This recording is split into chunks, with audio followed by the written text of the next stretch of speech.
Q&A. So who in the room here in Uptown Charlotte would like our first question? We come first row, folks to your left.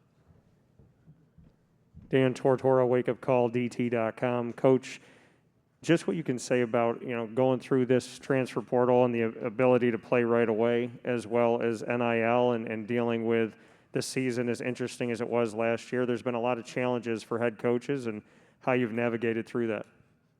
Okay, that's quite a question that requires a lot of different answers. First of all, we've always enjoyed great success with transfer students, so I'm okay with transfers. Cam's a transfer from Oklahoma. But what I liked about that is the guys who transferred in had to sit out and kind of get adjusted before they're actually competing for playing time and playing in games. Now with the transfer portal, it's a little bit different, but we're still going to engage in recruiting transfers. We had a couple of kids transfer out, so we recruited a couple of transfers ourselves. Charlie Moore and Jordan Miller have transferred into the University of Miami, both great kids, and I think have a very bright future at the University of Miami, and they fit in very well with our returning players. Is the transfer portal, here to stay? Probably. So we'll just have to, adjust and construct our rosters a little differently than we've done in the past. Was there more to the question? They were like, well, I think name, image, and likeness has been a long time coming, and now I have clearly it's going to have a tremendous impact on college athletics overall, and in basketball, I think we're learning. We're going to have some kids who are able to generate some income, but I think for the most part, not going to be a lot of guys making millions of dollars signing NLL contracts in college. Hey, Cameron, from the podium, Coach mentioned Charlie Moore. You and Charlie are the two old guys on the crew. What are you teaching all the younger players this year? Me and Charlie, we just kind of use our experience to our advantage and try to help out our younger guys as much as possible. We've both been to a lot of places. He's played in 2 different conferences. So I played in he's played in 3 conferences actually. This will be his 3rd. I played in 2 different conferences. So we just try to use our knowledge that we've gained throughout our 6 years, and use all the things that we've seen too from different teams and different conferences, and just try to help our team prepare and try to help our young guys get on track so they're ready to help us contribute this year. Isaiah, you played roughly 14 more minutes in each game as a sophomore compared to your freshman year. What was it about your game between the 2 years that gave you such a big boost? Just more experience coming in. Like freshman year, I didn't have a lot of experience, so just playing more minutes and getting more playing time, it just got easier and easier, and just adjusting more to the game. Coach, I wonder, heading into the season, given the retirements of Coach Williams and the impending from Coach K, 36 years as a head coach, how do you put your career in perspective when your 2 colleagues are heading out the door? Well, you have 2 of the great coaches of all time, legendary coaches, Hall of Fame coaches, and one of my goals when I came to the ACC was to outlast them. At the end of next year, I will be able to say I accomplished my goal. But you're talking about also 2 of the great leaders of college basketball, role models who really set the example of how to run a program, how to develop your players and prepare them for life after basketball. So hats off to 2 guys I consider friends and contemporaries, but certainly 2 men that deserve all the accolades that they've earned throughout the years. Let's go front row to your right. Doug Dowdy, we talked earlier today. Talk about how you've been able to keep in good shape and some of the things that you've done to be coaching this long. Well, the first thing I would say is I love basketball, I love coaching, and my favorite time of the day is practice. I love being around these guys. They work very, very hard. They're very conscientious, and they're very goal-oriented. They want to be professional basketball players at the next level. And my job, my staff's job, is to try to help them reach those goals. And I've tried to stay in as close to being in decent shape as I can. I don't do a great job of working out every day. But as I mentioned to you, Doug, I found a chiropractor who's helped my back. He's got this machine called the DRX 9000, and it's got me now pain-free.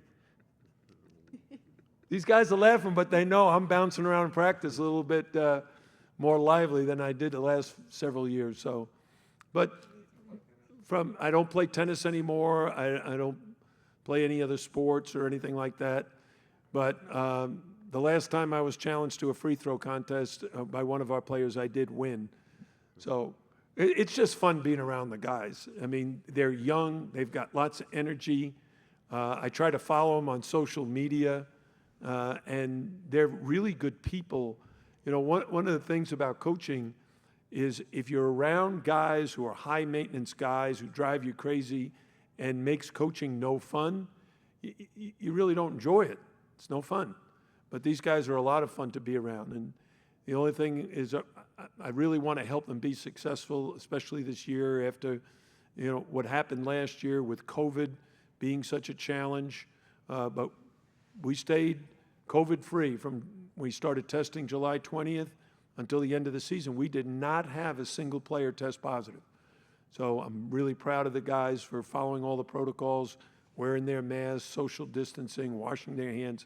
I think it was really, really important. What's your most impressive free throw performance? My own, I made 1,000 free throws in an hour to raise money for Juvenile Diabetes Research Foundation. These guys can't do that. I shot about 90%. These guys shoot in the high 80s. Oh. Cameron, you're a sixth-year redshirt senior. Now, that's a term you don't hear too often. When you finish your time in college, what do you think your biggest takeaway is going to be, given all that you've experienced? I would say my biggest takeaway is just to never let any type of negativity affect your end goal, just to always keep that end goal in mind. I've had so many ups and downs throughout my college career, just from injuries, my time in Oklahoma, to being here. So, you know, it's always a roller coaster. You just got to keep going, always keep your best foot forward, and just never give up. Isaiah, what do you like about your game right now? And if you could wave a wand to magically change something, what would it be? Something to change. I really don't have anything to change. I'm appreciative. I'm an appreciative person. So the opportunity I'm in, I'm just happy to be in this opportunity, and I'm just loving every day of it. So what do you like about your game right now? I like about my game just how I create for myself and how I can create for myself and both for my team and help both me and my team. Thank you. We'll go back to Dan in the front row. Cam and Isaiah, this is for you. Just what you've taken away from Coach Larranaga in practice, and now that he is moving around, how is he challenging you even more in practice now? And is he playing good defense? I know one of the coaches that was up here earlier was talked about as being the best defenders out there. Well, for one, it always is a lot more fun and easier to bring energy when Coach L, you know, is in practice. He's always very energetic. He's always moving around and telling us what to do. And, you know, if someone can't do something right, he likes to demonstrate.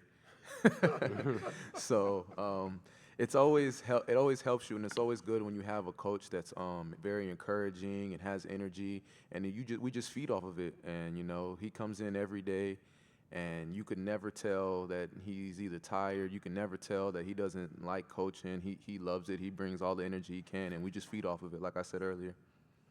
Yeah, I'll pick up on what Cam said. Coach L, he brings like great energy every day on the court, and you can tell he loves the game every day. So he really helps the players during practice, and sometimes he makes some smart comments, but we got to understand that that's Coach L's personality, and we just got to go through it, and he really teaches us a lot throughout the process. Like what you said with playing defense, I feel like that is going to really help us throughout the future. Miami, good luck this season. Thank you. Folks, thank you. Wake Forest is due up next in about 3 minutes. By the way, Charlie's been in 4 different leagues.